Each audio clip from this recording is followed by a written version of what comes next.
자, 여러분 2002년 월드컵을 기억하십니까? 2002년 월드컵을 잊지 못하는 한국인 아마 아무도 없을 겁니다. 저는 그때 캐나다 살고 있었는데 두 가지가 저한테 엄청난 충격이었습니다. 하나는 한국 축구가 4강 갔다는 게 충격이었습니다. 히딩크라고 하는 탁월한 감독이 와서 꿈은 이루어진다 뭐 이러면서 아직도 목마르다, 아직도 배고프다 뭐 이러면서 막 동기부여를 하고 훈련을 시켜가지고, 그래서 지금은 뭐 월드스타가 됐지만 박지성이라든지 그때 전혀 알려지지 않던 무명 선수들을 등용해서 한일 월드컵 4강까지 올라갔습니다. 홈그라운드 어드밴티지도 있었을 겁니다. 아마 홈그라운드 이점 없었으면 불가능했을지 모르죠. 그런데 4강 갔을 때 제가 캐나다에 있으면서 놀랬던 거는 한글 학교 가라 그러면 가지도 않던 2세들이 뭐 한국 얘기하면 막 싫어하는 애들이요, 얼굴에 페이스 페인팅이라고 그래서 얼굴에다 막 태극기 그리고 길바닥에 나가서 막 대한민국을 외치고요, 막 퍼포먼스를 하고요. 제가 그때 애들 정체성 교육 제일 잘하려면 뭐 하면 된다? 축구 잘하면 된다. 야구 가서 1등 하면 된다.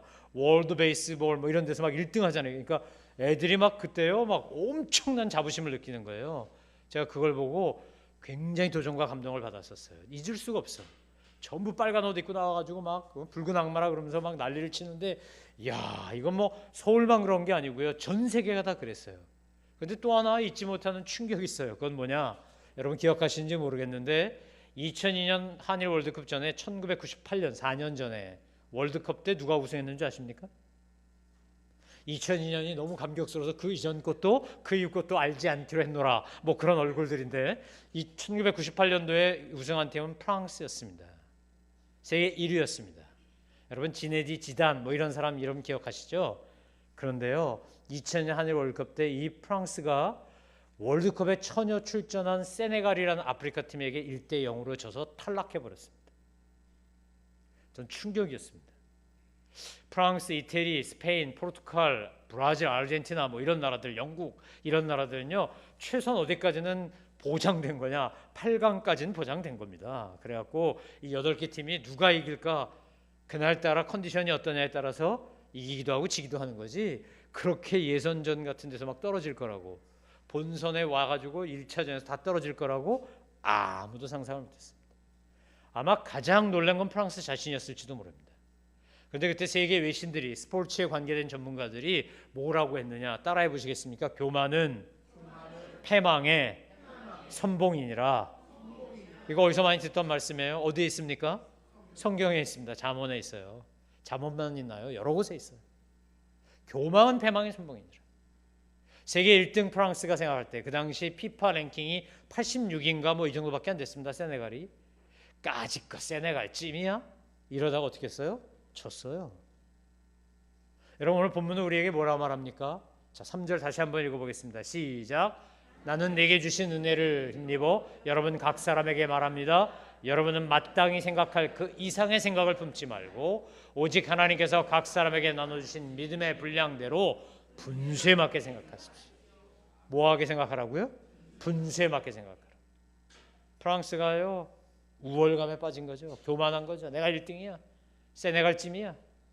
그런데 참 기가 막히게 조별리그 1차전에서 떨어져 버렸는데 그 세네갈에서 진 것을 헤어나질 못하더라고 프랑스가. 여러분 우리가 교만한 자는 하나님이 어떻게 하신다고요? 반드시 멸망시킨다고요. 반면에 겸손한 자는 어떻게 하신다고요? 존귀에 올리신다고요. 축구만이겠습니까? 스포츠만이겠습니까? 세상 만사다 그렇지 않겠습니까? 신앙생활도 가정생활도 사회생활도 다 마찬가지인 거죠. 지네디 지단을 비롯해서 초호화 축구 스타들이 꽉 차있던 프랑스 대표팀이었는데 그들의 자만심이 결국 그들을 패배로 이끌고 만 겁니다. 여러분 오늘 성경은 우리에게 이렇게 말합니다. 하나님이 나누신 믿음의 분량대로 분수에 맞게 생각하십시오.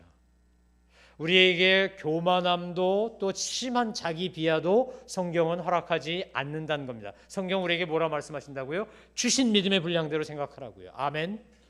여러분 한 해 동안 주신 믿음의 분량대로 생각하고 말하고 행동했는지 그렇지 않은지 한번 돌이켜 보시기 바랍니다. 하나님이 오늘 우리에게 주신 것을 제대로 믿음의 분량대로 생각하고 말하고 행동하지 않아도 잘못입니다. 바꿔 말하면 하나님이 나에게 이미 주셨는데 아무것도 없는 것처럼 사는 것도 잘못이고 주신 것 이상 하려고 해도 잘못이라는 겁니다. 여러분, 세상에는 두 가지 열등감, 두 가지 우월감이 있습니다. 하나는 우쭐대고 잘난 척하고 뽐내는 우월감이고, 또 하나는 아무것도 없는데 허풍 떠는 우월감입니다. 열등감도 마찬가지입니다. 정말 열등하기 때문에 가지는 열등감도 있겠지만 열등하지 않은데도 끊임없이 자기를 비하하고 속이는 열등감도 있다는 겁니다. 여러분, 대한민국에 살면서 제가 참 속상하고 답답한 것 중에 하나 뭐냐면 우리나라 국민들 안에 깔려있는 아주 이상한 잘못된 의식이 있는데 그것은 상대적 박탈감을 누구보다 강하게 많이 갖고 있다는 거예요. 여러분, 대한민국 국민으로 산다라고 하는 것 자체도 만으로도 여러분은요 굉장히 부유하신 분이에요. 대한민국 국민으로 살고 있으면 우리는 의료보험 혜택을 받습니다. 소위 국민의료보험공단이죠, 맞나요? 의료보험공단에서 제공하는 거 그거요. 미국 같으면 여러분 엄청나게 많은 의료보험비 내지 않고는 혜택 받지 못하는 거 정말 얼마 안 되는 의료보험비 내고 여러분은 다 받고 있습니다. 미국식으로 하면 여러분은 중상층쯤 됩니다. 그렇지 않으면 이 혜택을 못 받아요. 정부가 그렇게 혜택 주는 거예요. 얼마나 많은 걸 해주는데 근데 그거에 별로 감사하지 않아. 내가 이 나라에 살면서 국민이기 때문에 누리는 거 그렇게 별로 고마워하지 않는 것 같아요. 여러분, 우리가 하나님 앞에서 정말 감사해야 될 것 감사할 줄 알고 고마워할 것 고마워할 줄 아는 그런 분수에 맞게 생각하는 사람들 되시기를 주의 이름으로 축원합니다. 그런데 분수에 맞게 생각하는 사람들은 어떤 특징이 있냐? 바로 사도 바울 같은 변화가 일어나게 되어 있습니다. 자, 한번 3절 전반절 첫 번째 문장 같이 읽어봅니다. 시작. 나는 내게 주신 은혜를 하며 여러분 각 사람에게 말합니다. 지금 바울이 어떻게 말한다 그래요? 내게 주신 뭘 힘입어? 은혜를 힘입어. 자, 2절 12장 2절 한번 읽어볼까요? 12장 2절에 이 말씀이 있기 때문에 은혜를 힘입어 말할 수 있는 겁니다. 12장 2절 같이 읽습니다. 시작. 여러분은 이 세대를 본받지 말고 오직 마음을 새롭게 함으로 변화를 받아 하나님의 선하시고 기뻐하시고 온전하신 뜻이 무엇인지 분별하도록 하십시오. 우리가 예수님을 믿으면 우리 안에 뭐가 일어난다고요? 변화를 받아요. 새롭게 함으로 변화를 받아. 건강한 남자와 건강한 여자가 만나서 결혼을 하면 신혼부부 때요 하나님이 축복해서 아기를 주시면 한 정자 하나가 수많은 정자 중에 승리한 경쟁을 뚫고 들어간 정자 하나가 난자와 결합을 합니다. 그리고 엄마의 그 아내의 자궁에 착상이 돼요. 그럼 어떻게 되기 시작합니까? 몸에 변화가 일어납니다. S라인 몸매가 무슨 라인으로 바뀌어요? D라인으로 바뀌어요. 우리 김자영 자매가 요즘 D라인의 꼭지점을 향해 가고 있어요. 이제 이번 주에 해산할 건데 그러면요 걷는 것도 달라져요. 에? 그렇게 반듯하게 걷던 분들이 갑자기 양반이 되고 팔자고는 걷습니다. 무게중심 잡느라고 이렇게 몸이 뒤로 제껴지고 몸의 변화가 일어납니까? 일어나죠? 모두 일어납니까? 동시에? 마음의 변화도 일어납니다. 예전 같으면 감기 걸리면 약 먹고 주사 맞았는데 복중에는 아기 생각해서 절대로 엄마들은요 아무리 감기 몸살이 심하게 해도 안 먹습니다. 얘한테 나쁜 영향 갈까 봐 나쁜 말 나쁜 생각조차 안 하려고 합니다. 왜요? 얘가 나쁜 영향 받을까 봐. 태교에 얼마나 신경을 쓰는지. 예전엔 자기중심이었는데 세상에서 가장 아름다운 사람을 5글자로 줄이면 뭐라고요? 그건 바로 나 였잖아. 2글자로 줄이면 또 나, 한 글자로 줄이면 나 이랬단 말이죠 내가. 그런데 그다음부터 애가 생기면 어떻게 되는 엄마들이 모든 관심이 애기에게로 가는 거죠. 애기에게로. 내 안에 생명이 들어오니까 변화가 일어난 거예요. 내가 원하든 원하지 않든 여기 어머니인 분들은 다 아시잖아요. 그 시절을 겪으셨잖아요. 내가 확실하게 변하는 걸 느끼잖아요. 여러분, 예수 생명이 내 안에 들어오면 우리 안에 뭐가 일어난다고요? 변화가 일어나요. 어떤 변화? 생각의 변화, 말의 변화, 행동의 변화가 일어나요. 아멘. 안 일어났다면 여러분 안에 예수 생명 없는 거예요. 내가 예수님을 믿었는데 예전이나 이제나 똑같아. 얼마나 지조가 있고 막 그래갖고 예수 믿기 전이나 예수 믿은 다음이나 교회를 어머니 뱃속에서 다녔든 안 다녔든 어제나 오늘이나 여전히 동일하신 분들 이 아침에 회개하고 변화되기를 주의 이름으로 축원합니다. 예수 믿으면 변화돼야 돼. 변화돼. 예수 생명이 내 안에 들어오면 내가 원하든 원하지 않든 변화가 되어져 있어요. 사도 바울은 그 전에 어떤 사람이었습니까? 스데반 잡아 죽일 때요 자기 지혜와 경륜과 지식과 정말 자기가 갖고 있는 어떤 그 배경, 내가 나면서부터 로마 시민이야, 내가 가말레알 문화생이야, 그러니까 이런 것들은 죽여야 돼. 그리고 스데반 죽이는데 앞장섰던 사람입니다. 그 옷을 맡았다는 건 뭐냐면 그 생명을 내가 책임진다는 거예요. 내가 책임진다는 거예요. 그러던 사람이 스데반의 죽음과 예수님을 만나고 나서 변화되고 나니까 말이 어떻게 바뀌었어요? 내가 내게 주신 뭐를 따라? 은혜를 따라. 3절 하나님께서 내게 주신 뭐를 따라? 은혜를 따라. 은혜를 힘입어. 여러분과 각 사람에게 말합니다. 뭘로 말한다는 거예요? 은혜로요.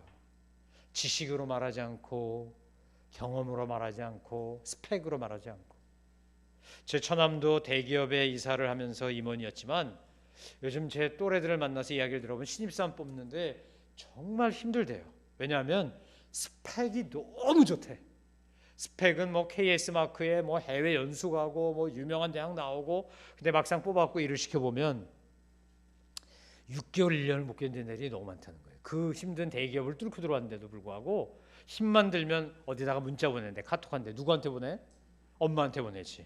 응? 엄마, 우리 대리님이, 과장님이, 부장님이 나 어떻게? 아주 미치겠다는 거예요 정말.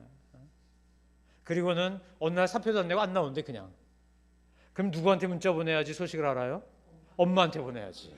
그 아들 어디 갔어요 도대체? 그 딸 어디 갔어? 스펙은 너무 화려하고 좋은데 뭐가 없는 겁니까? 스피릿이 없어. 스피릿이. 정신이 없어. 혼이 없어. 그래서 인사관계자들이 얘기한답니다. 스펙 보지 말고 얘 스피릿이 있는지, 스피릿이 있는 스토리가 있는지 한번 보자. 제가 조카 얘기 한번 말씀드렸죠. 4년 내내 선교사인 아버지 밑에서 사느라고 유학가 있는데 돈 없으니까 4년 내내 일식집 가서 아르바이트 했거든요. 시험 때가 됐건 뭐가 됐건. 그래서 성적이 별로 그렇게 우수하지 않아. 시들시들해. 어떤 때는. 어떤 때 막 쌍권총도 차고 막 그래가지고 뭔 소리인지 못 알아듣는 건 할 수 없고 그래가지고요 별로 성적이 안 좋아. 그 교수님하고 면접하는데 그랬다는 거예요. 어떻게 F도 있고 D도 있고 C도 있고 어떻게 된 거냐? 그랬더니 그때 시험 때였지만 제가 아르바이트 하지 않으면 안 되는 때라서 그래서 그랬지만 열심히 공부하고 잘할 수 있습니다. A 학점 받을 때도 많지 않습니까? 뭐 이러면서 당당하게 얘기했다는 거예요. 그 가장 까탈스럽다는 교수님이 그게 마음에 든다고 붙여준 거예요. 그 사람한테 걸리면 다 떨어지는 건데 그게 마음에 든다. 너는 스토리가 있구나. 너는 스피릿이 있구나. 스펙은 별론데 무슨 아이비리그 대학 나온 것도 아니고.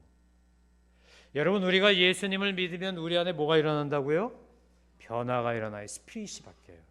내 영혼이 바뀌어요. 내 속사람이 바뀐다고요.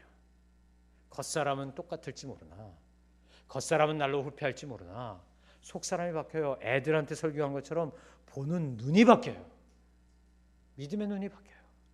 관점이 바뀌어요. 그래서 그 변화는 몸과 마음과 생각과 말과 행동을 변화시킵니다. 그래서 입만 열면 뭐라고 말하냐? 내게 주신 은혜를 힘입어. 내게 주신 은혜를 따라. 내게 주신 은혜 때문에. 아멘. 여러분 자랑하면 뭐 자랑하시라고요? 하나님이 주신 은혜 자랑하시라고요. 아멘. 돈 자랑하지 않게 되기를 주의 이름으로 축원합니다. 돈도 별로 없으면서 웬 놈의 돈 자랑을 이렇게 하는지. 진짜 돈 많은 사람은 돈 자랑 안 합니다. 진짜 지식 많은 사람은 지식 자랑 안 해요. 진짜 높은 사람은 자기 권력 자랑 안 해. 설 익은 사람들이 그러는 거예요. 덜 된 인간들이 그러는 거예요. 지미 카터라는 미국 대통령은 세계 최고의 대통령을 지냈지만 은퇴한 다음에 조지아에 있는 자기 땅콩 농장에 가서 살면서 틈만 나면 가서 망치 들고 헤비타트라고 그 사랑의 집 짓기 하는 데 가서 봉사했어요. 그 양반이 사랑의 집 짓기 동참하는 바람에 전 세계 사랑의 집 짓기 운동이 일어났어요. 그런데 이 머리털이 별로 없는 양반이 은퇴하면서 뭐라 그랬어요? 여기다가 성남 비행장 서울공항 앞에다가 야 저기 있으면 정말 좋겠지. 그래갖고 지금 세종연구소가 된 데다가 이래재단 만들고 앞에 아무도 못 오라고 앞에 예술의 전당 만들어 놓고 뒤에다가 지금 횃불회관 있는데 자기 집 지려고 땅 사놓고. 그랬더니 그대로 되나요? 안 됩니다. 여러분 정말 하나님을 믿고 우리가 변화를 받으면 생각이 달라져요. 관점이 바뀌어요. 추구하는 게 달라.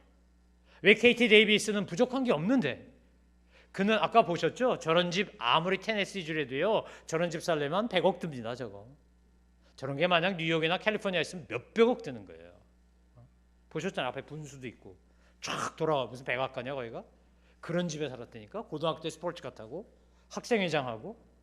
그런데 그 아이가 예수 생명이 그 안에 있기 때문에 우간다 갔다가 그 아이들 자기가 돌보고 있던 아이가 엄마라고 불러도 되냐고. 그 말 한마디에 그의 삶이 바뀌었다는 거 아니에요? 여러분, 우리가 그 정도로 대단하지 않기 때문에 하나님 우리한테 그렇게 대단한 일 안 시키니까 걱정하지 마시기 바라요. 벌써 얼굴에 걱정이 꽉 차 있어. 나 그런 거 시키면 어떡하나. 여러분, 그렇게 부자도 아니잖요. 어? 그렇게 대단하지 않잖아. 하나님 우리한테 시키는 일이 우리가 할 만한 거 하세요. 할 수 없는 거 하라고 하지 않으세요. 우리한테 할 만한 거 하라 그래요. 근데 그것조차 우리가 안 하려고 그래요. 왜요? 우리의 믿음의 분량대로 생각하지 않으니까요. 사도 바울은 전에 어떤 사람이었습니까? 유대교의 신봉자였습니다. 그래서 스데반을 죽인 데 앞장섰고요. 다마스커스 가서도 예수 믿는 사람 다 잡아다가 감옥 끌고 가려고 그래서 간 겁니다. 다른 이유 아무것도 없어. 근데 예수님 만나고 나니까 그가 변화되기 시작했어요. 생각이 바뀌고 관점이 바뀌고 자기를 보던 눈에서 자기만 보던 눈에서 주님을 바라보기 시작하고 주님의 눈으로 바라보기 시작합니다. 여러분, 오늘 이 말씀 여러분 가슴에 새기고 2014년을 마무리하며 2015년을 맞이하기를 주의 이름으로 축원합니다. 오늘 사도 바울이 은혜를 따라 권하는 말이 있어요. 로마 시민들에게, 이게 로마서잖아요. 로마에 살고 있는 로마 시민들에게요. 여러분, 서울에 살고 있는데 강남구에 사는 사람, 서초구 송파구에 사는 사람, 우리가 강남 3구라고 부르는 그 동네 비싸잖아요. 똑같은 시멘트 덩어리고 박스인데 거긴 왜 이렇게 비싼지? 똑같은 30평대 박스 공중에 떠서 살아도 거긴 비싸. 여기보다 훨씬 비싸. 근데 그 사람들이 뭐라고 하는지 압니까? 서울 시민이라고도 안 하고요. 자기들은 강남 시민이라 그래. 우리나라가 언제부터 서울시가 있고 강남시가 있었어? 그 시청에서 붙인 것도 보면 다 그래요. 뭐 세계 최고의 환경과 정보도시 서초시 뭐 이렇게 붙여놨어. 서울시 말고 서초시도 있고 강남시도 있고 송파시도 있나 봐. 그들이요 거짓된 위선된 자부심을 가지고 살아갑니다. 내가 이름에도 강남에 살아 이러고. 강북하고 강남이 그렇게 차이가 있어. 저는 갔는데 누가 공짜로 집 좀 모를까? 난 못 살겠어 거기서. 답답해서. 용인에 와야지 좋아. 용인에 와야. 경기 도민이래 가지고 나는 가끔 가다 서울시에 이렇게 올라가면 막 숨이 막혀서 못 살겠어 거기는. 여러분, 사람들이요 다 누구나 저마다 거짓되고 잘못된 것에 근거하여 자부심을 느끼고 살아가요. 오늘 저와 여러분이 그거 다 버리시기를 주의 이름으로 축원합니다. 우리가 기초를 놓고 살아야 될 건 딱 하나밖에 없어요. 우리 주 예수 그리스도의 십자가 은혜, 하나님의 만국하신 은혜, 그 은혜 붙잡고 사는 거예요. 은혜 때문에 사는 거예요. 은혜로 사는 거예요. 아멘. 그리고 하나님 우리에게 믿음의 분량대로 뭔가를 주세요. 여러분, 믿음의 분량대로 생각하지 않으면 낭패 봅니다. 믿음의 분량대로 분수에 맞게 생각해야 돼요. 소크라테스도 그랬잖아요. 너 자신을 알라. 프란시스 베이컨이 뭐라고 했어요? 너 자신을 아는 것이 힘이다. 그랬더니 어떤 분이 그러더라고. 내 꼬라지를 아는 게 힘이요? 이러더라고. 그런데 우리가 나를 알아야 돼요. 나를. 하나님이 내게 주신 게 뭔지를 알아야 돼. 여러분, 사울 왕은 이스라엘에서 최초로 세움받은 왕이었어요. 얼마나 잘생겼어요. 성경에 보니까요. 얼굴만 잘생긴 게 아니라 그냥 체격도 커가지고 사람들보다 머리 하나가 컸다 그래요. 그리고 겸손하기까지 했어요.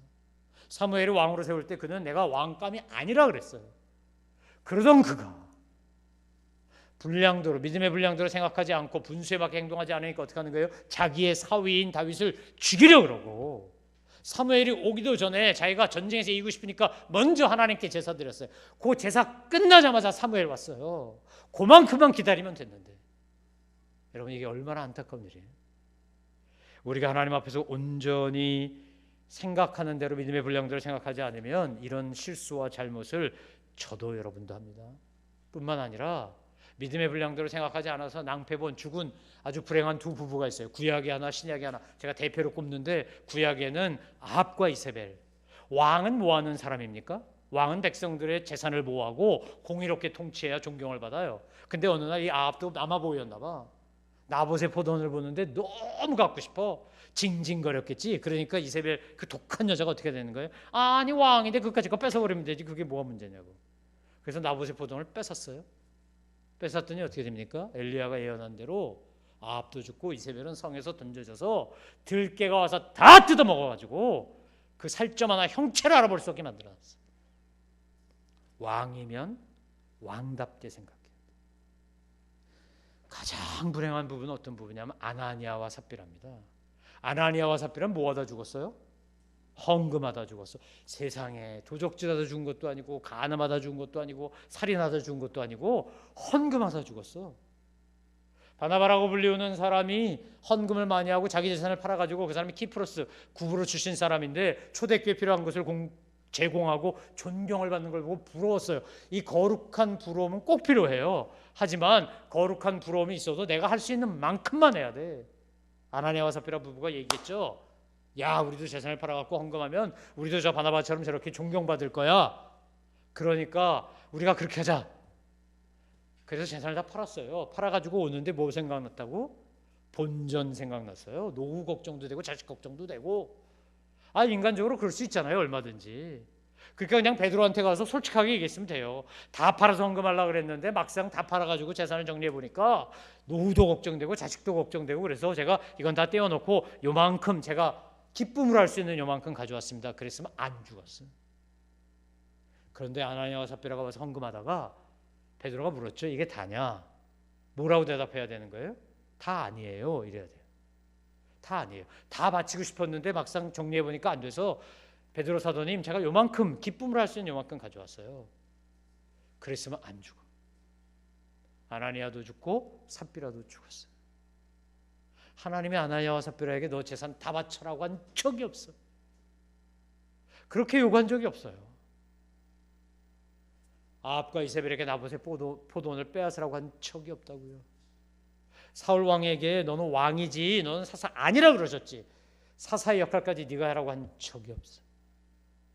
여러분 우리가 나눠주신 믿음의 분량대로 생각하지 않고 과하게 생각하고 오버하고 정말 교만을 떨면 어떻게 된다고요? 망해요. 죽어요. 하나님이 우리에게 주신 믿음의 분량대로 생각하고 분수에 맞게 살아가신 여러분 되길 주의 이름으로 축원합니다. 이 믿음의 분량대로 분수대로 생각한다는 것의 또 다른 측면은 뭐냐면 하나님이 내게 주신 것이 있는데 그것을 가지고 하나님이 맡기신 사명을 안 하는 것도 분수에 맞는 게 아니에요. 여러분 예수님이 비유해서 뭐라고 그랬습니까? 1달란트, 2달란트, 5달란트 줬어. 1달란트 받은 사람은 어떻게 했죠? 아무것도 안 하고 땅에다 갖다 묻어놨어요. 2달란트 받은 사람하고 5달란트 받은 사람은요. 2달란트와 5달란트를 가지고 열심히 자기가 할 수 있는 걸 했어요. 2달란트 받은 사람은 2달란트 남겼고요. 5달란트 받은 사람은 5달란트를 남겼어요. 주님이 말씀하실 착하고 충성된 종이라고 1달란트 가진 사람이 뭐라고 했어요? 악하고 게으른 종. 1달란트 받은 사람이 주지도 않았는데 달라고 할 거잖아요. 그렇게 얘기하니까 예수님이 뭐라고 했어요? 네가 나를 그렇게 생각했다면 은행에라도 넣어놓지. 은행에 넣어놨으면 이자라도 붙을 거야 이거. 이게 말이 안 되잖아요. 하나님께서 저와 여러분에게 분량을 주셨어요. 어떤 사람은요 김치독 역할을 하는 분이 있어요. 어떤 분은 김치 그릇 역할을 하는 사람이 있어요. 어떤 사람은 간장 종지가 있고 어떤 사람은 간장 항아리가 있어요. 간장 종지는 좋은 거 간장 항아리 나쁜 겁니까? 손가락은 좋은 거고 발가락은 나쁜 거냐고요. 사탄이 우리에게 그렇게 자꾸만 이상한 비교의식을 심어요. 성경은 그렇게 말하잖아요. 각자에게 받은 바 은사가 있고 역할이 있고 믿음의 분량이 있다고 말해요. 누구는 이 역할을 하고 누구는 저 역할을 할 뿐이죠. 김장독이나 김치독이나 김치항아리는 간장항아리는 바깥에서 눈비 맞으면 있어야 돼요. 큰 대신에 씹는 것도 많이 겪고. 그런데 간장종지 예를 들면 김치그릇은 따뜻한 밥상 위에 올라와요. 그릇은 크지 않지만 하나님께서 쓰신 역할이 다 다르다는 거예요. 하나님이 오늘 저와 여러분에게 요구하신 역할이 달라요. 중요한 건 뭐죠? 그 역할을 내가 감당하냐 감당하지 않냐는 거예요. 그렇게 생각하냐 생각하지 않냐는 거죠. 다윗이 형 문안 갔는데 군대에 소위 면회 갔는데 가보니까 골리앗이라고 하는 블레셋 장군이 나와가지고 막 하나님의 이름을 욕하면서 막 능멸을 하는데 사울 왕을 비롯해서 이스라엘 군다 중에 아무도 그것에 대하여 반박하거나 논쟁한 사람도 없어요. 나선 사람이 없어. 다윗의 마음에 불이 붙은 거 아니겠어요? 어떻게 하나님이 우리를 구원해서 여기까지 오게 하셨는데 어떻게 우리를 출애굽시켜서 여기까지 오게 하셨는데 그 하나님의 이름이 저렇게 멸시를 당하는데도 아무도 아는 사람이 없단 말이냐. 그래서요 이 양치던 막대기 물매라고 하는 게 이렇게 막대기 끝에 가죽끈이 있고 가죽끈에다 돌 달아갖고 휙휙 던져서 던지는 거거든요. 돌리다가 던지는 거예요. 그거 들고 나갔어요. 골리앗이 뭐라 그랬습니까? 네가 나를 개로 하냐? 막대기 하나 들고 나오게? 그때 다윗이 뭐라 그럽니까? 너는 칼과 창과 단창으로 나오거니와 나는 만군의 여호와 이름으로 나오노라. 여러분 이게 믿음의 분량대로 생각하고 행동하는 거예요. 적어도 내가 죽어도 좋은데 하나님의 이름이 이렇게 모욕을 당하는데 가만히 있을 수 없지 않냐는 거예요. 가만히 있을 수 없지 않냐. 사드락과 메삭과 아벳느고도 그런 거 아닙니까? 느부갓네살 왕이 금신상을 만들어 놓고 절하라 그러는데 다 절하지만 우리는 절할 수 없어. 주기철 목사님 같은 분이 믿음의 분량대로 다 신사참배해도 나는 할 수 없어. 나를 배신하지 않아 하나님을. 내가 어떻게 배신한단 말이냐. 여러분, 믿음의 분량이란 그런 거죠. 기드온이 겁쟁이라서 벌벌벌벌 떨어요. 양털만 젖었다가 양털만 말랐다가 뭐 해가 한 그림자를 갔다가 어쩌다가 하나님 다 들어줍니다. 그리고도 가서 싸우라 하니까 무서워해요. 사람들 모으라. 많이 모였어요. 돌아가고 싶은 사람 돌아가라. 억지로 온 사람 돌아가라 했더니 또 돌아가. 남았는데 그 다음에 물을 뭐 움켜서 핥는 사람, 입대고 먹는 사람 구분하라 그래서 구분했더니 300명 딱 남았어. 300명 가지고 이기래요. 하나님께서 블레셋 물리치는데 가나안에 살고 있는 이스라엘 백성 구원하는데 300명도 하나님 볼 때는 어떤 거예요? 많아요. 기드온 때문에 300명 준 거야.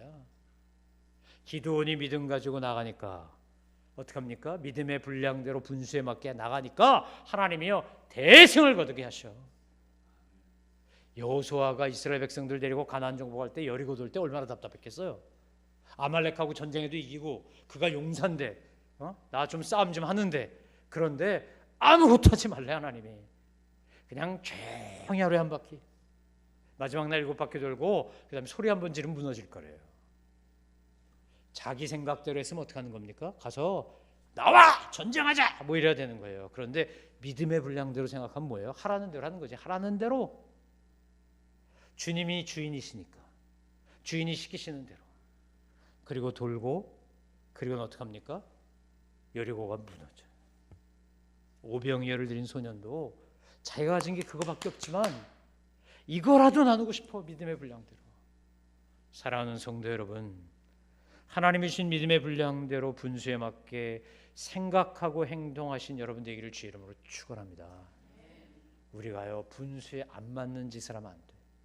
하나님이 우리에게 주신 믿음의 분량대로 생각하고 분수에 맞게 해야 돼요.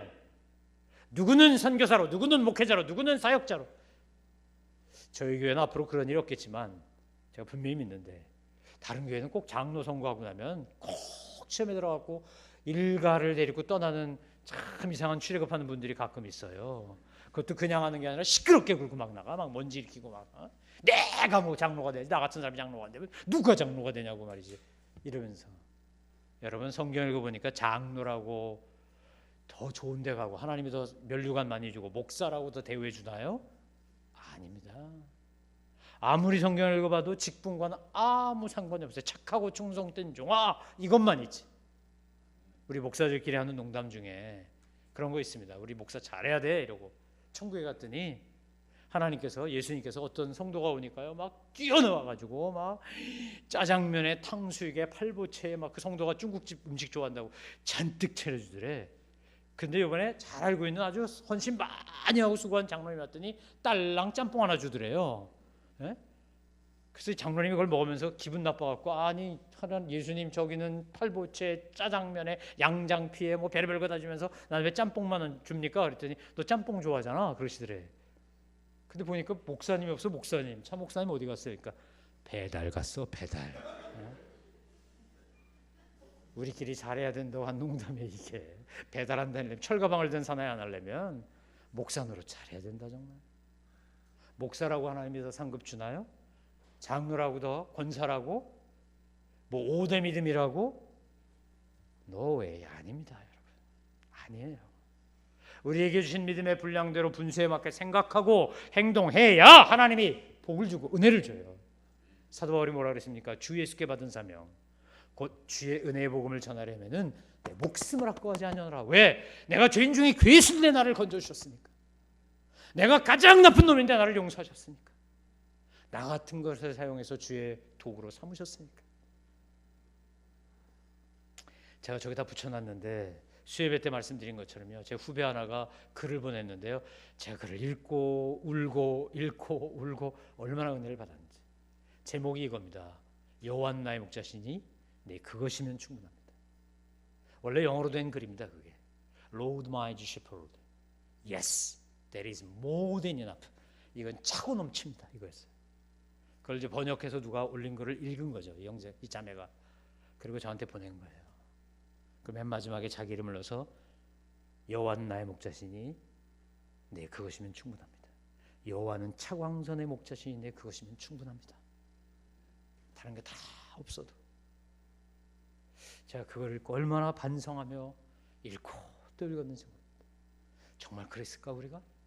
아니 제가 그랬을까요? 2014년 한 해 동안? 주님 다른 거 다 없어도 나 구원해 주신 그 은혜 하나만으로 너무 감사해서 나 같은 것 살리신 주 은혜 놀라와 이렇던 생명 찾았고 광명을 얻었네. 주님 제가 무엇으로 주님 앞에 보답하겠습니까?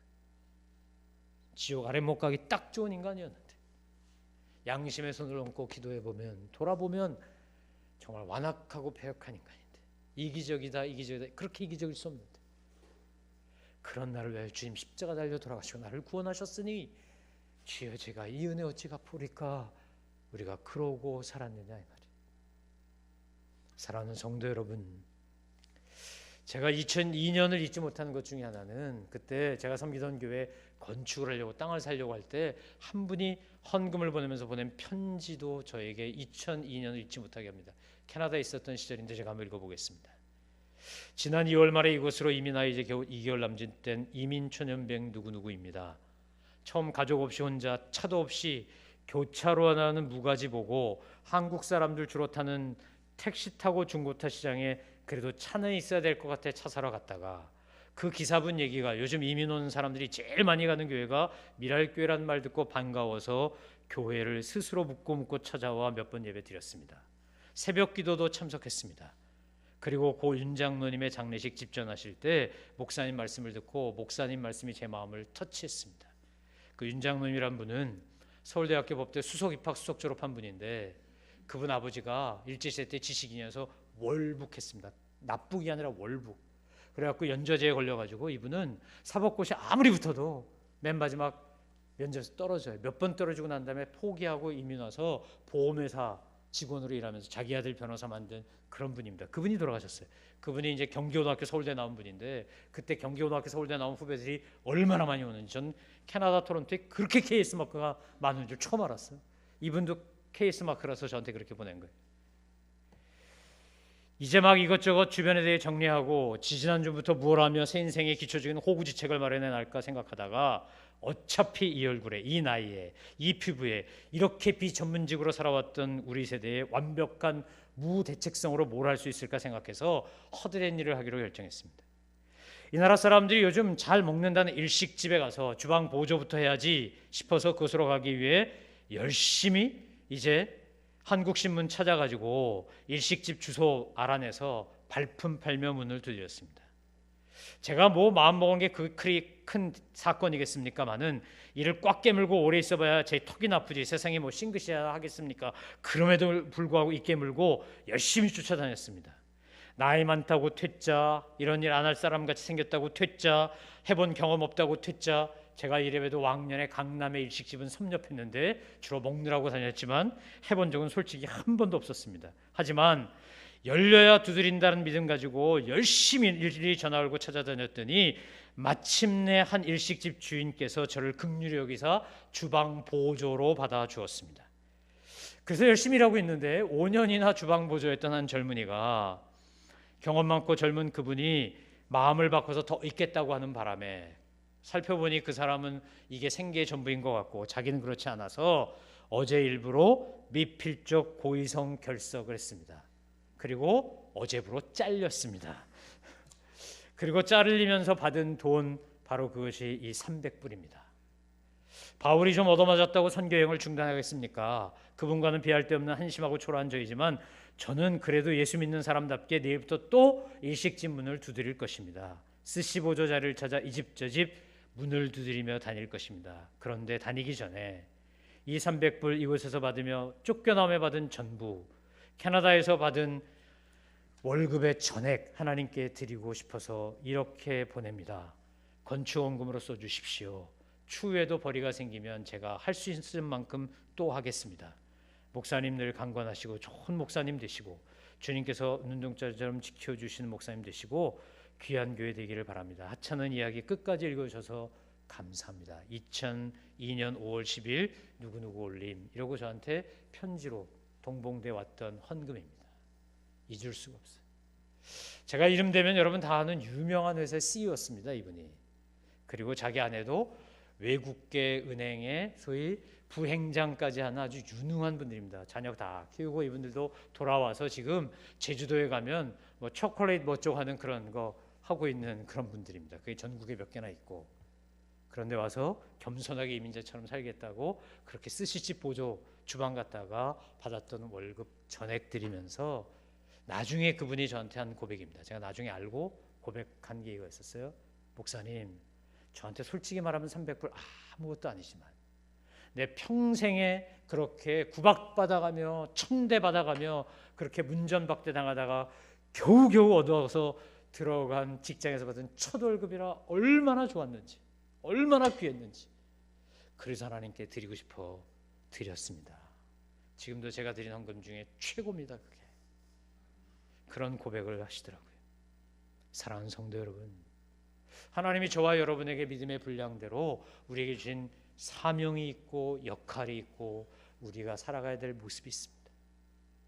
이따가 나와서 인사하시겠지만 우리 김낙형 선교사님, 오종료 선교사님, 이 두 분 참 아름다운 목소리를 가진 미성의 테너였습니다. 제가 저 낙형이 형이라고 부르던 어린 시절에 호세 카레라스가 있다면 한국에는 김낙형이 있다, 제가 그럴 정도로 정말 아름다운 미성의 테너였는데 저렇게 아프리카에 가서 빈민들 섬기는 찬양 사역자들 거라고 상상도 해본 적이 없습니다. 그런데 아프리카 케냐에 가서 그 빈민들 청소년들 음악학교 하면서 섬기는 거 왜 그런 겁니까? 하나님이 주신 은혜가 있기 때문에 믿음의 분량대로 분수에 맞게 생각하다가 하나님 나를 부르시는구나, 그리고 순종하고 가는 겁니다.